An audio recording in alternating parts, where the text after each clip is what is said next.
નમસ્કાર મિત્રો, સ્વાગત છે તમારું મારી યુટ્યુબ ચેનલમાં.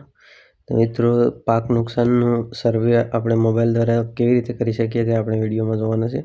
વિડીયો શરૂ કરતા પહેલાં ચેનલ પર નવા તો ચેનલને સબસ્ક્રાઈબ કરી દેજો, જેથી કરીને આવનારા તમામ નવા વિડીયોનું નોટિફિકેશન તમને જલ્દીથી મળી જાય. તો પાક નુકસાનનું સર્વે કરવા માટે કૃષિ પ્રગતિ એપ્લિકેશન ડાઉનલોડ કરી લેવાની છે. એપ્લિકેશન ઓપન કરીને તમે ખાતેદારનું જે આપણે અગાઉ ખેડૂતનું રજિસ્ટ્રેશન કરવાનું હતું ફાર્મર રજિસ્ટ્રી દ્વારા, એ રજિસ્ટ્રેશન જે મોબાઈલ નંબરથી કરેલું હોય એ મોબાઈલ નંબરથી આ એપ્લિકેશનમાં લોગિન કરવાનું છે. લોગિન કરીને તમારે પાક ઉમેરવાનો છે. તો એ તમે જોઈ શકો છો, નવો પાક ઉમેરો. તો એમાં મેં પહેલાં ઉમેરેલું છે મગફળી. તો તમે જે વાવેતર કરેલું હોય એ ઉમેરવાનું છે. ત્યારબાદ એની વાવણીની તારીખ, ખેતીનો પ્રકાર, પદ્ધતિ પસંદ કરવાની છે, સેન્દ્રિય છે કે રાસાયણિક છે કે પ્રાકૃતિક. ત્યારબાદ સર્વે નંબર પરથી તમારી જમીન જોઈ લેવાની છે. તમારો આ નકશો જોવા મળશે જમીનનો, તો બરાબર છે કે નહીં. ત્યારબાદ સબમિટ પર ક્લિક કરવાનું છે. અને બીજો જો એક કરતાં વધારે પાક હોય તો એ ફરીથી ઉમેરો પર ક્લિક કરીને પાક ઉમેરવાનો છે. તો મેં કપાસ ફરીથી ઉમેરેલો છે, એની તારીખ નાખેલ છે, સેન્દ્રિય અને સર્વે નંબર ચેક કરી લેવાનો છે. ત્યારબાદ સબમિટ કરી તમારે નીચે બતાવશે જે ખેડૂત રજિસ્ટ્રેશન કરેલું હતું એ તમારો ફોટો અને રજિસ્ટ્રેશન નંબર. તો એના આધારે તમારું અહીંયા એક ઓપ્શન જોવા મળશે, પાકનું નુકસાન. એના પર ક્લિક કરવાનું છે. એના પર ક્લિક કરશો એટલે આવું તમને કંઈક જોવા મળશે. તમારા સર્વે નંબર, ગામ, નામ, ખેડૂત, જમીન, પ્લોટ અને કેટલી જમીન છે એ હેક્ટર જોવા મળશે, કેટલા હેક્ટર. અને મૂલ્યાંકન શરૂ કરો એના પર ક્લિક કરશો એટલે તમારો સર્વે શરૂ થશે. સર્વે શરૂ થાય એટલે તમારે પહેલાં પાકનું નામ નાખવું પડશે, સિલેક્ટ કરવાનું છે.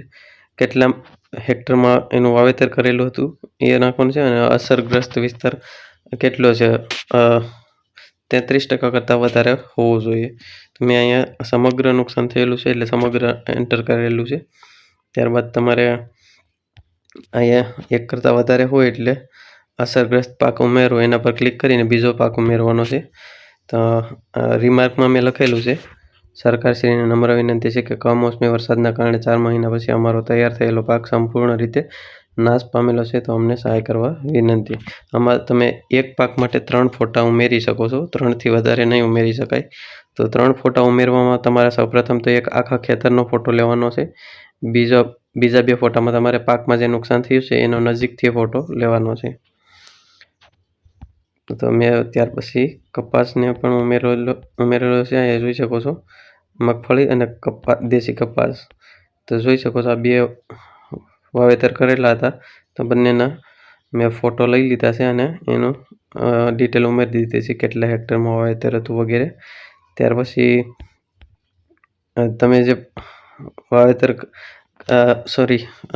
સર્વે કરેલો છે એ સબમિટ થયા પછી સબમિટ કરતાં પહેલાં તમારે એક ઓપ્શન આપશે, ટર્મ એન્ડ કન્ડિશન એક્સેપ્ટ કરવાની છે. મેં મીડિયા ફાઇલો અને અન્ય ડેટાની ચકાસણી કરી છે, એ સબ ટિક કરી અને સાચવો પર ક્લિક કરવાનું છે. એટલે આવી રીતના તમને ઓપ્શન જોવા મળશે, પાક નુકસાન મૂલ્યાંકન. તો આ તમારું જુઓ પરથી તમે ચેક કરી શકો છો.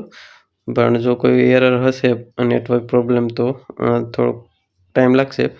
પણ અહીંયા તમે જોઈ શકો છો, આવું ઓપ્શન તમને જોવા મળશે, જે અગાઉ મૂલ્યાંકન કરવું હતું પણ બાકી સમીક્ષા છે. એટલે કે તમારો સર્વે થઈ ગયો છે પણ ઉપરથી જે અધિકારી છે એ ચેક કરવાનું બાકી છે. તમારો સર્વે ચેક કરશે અને જો બધું બરાબર હશે તો એ એપ્રૂવ કરશે અને તમને સહાય મળી જશે તમારા બેંક અકાઉન્ટમાં. તો તમને થશે કે બેંક અકાઉન્ટ તો ક્યાંય એડ નથી કરેલું, પણ બેંક અકાઉન્ટ જે આપણે અગાઉ ફાર્મર રજિસ્ટ્રી કરેલું હતું ત્યારે એમાં કરેલું હતું. તો એના આધારે આ સર્વે થાય છે, એટલે બેંક અકાઉન્ટ તો ઓલરેડી એ લોકોને મળી ગયું છે. તો જો મળવાપાત્ર હશે સહાય તો અહીંથી એપ્રૂવ થઈ જશે ને સહાય મળી જશે. તો આવી રીતે તમે ઘરે બેઠા નહીં પણ મોબાઈલથી તમારા જમીનનો સર્વે કરી શકો છો વાડીએ જઈને. આશા રાખું છું વિડીયો પસંદ આવ્યો તો લાઈક કરો, શેર કરો, ચેનલને સબસ્ક્રાઈબ ના કરી તો સબસ્ક્રાઈબ કરી દેજો.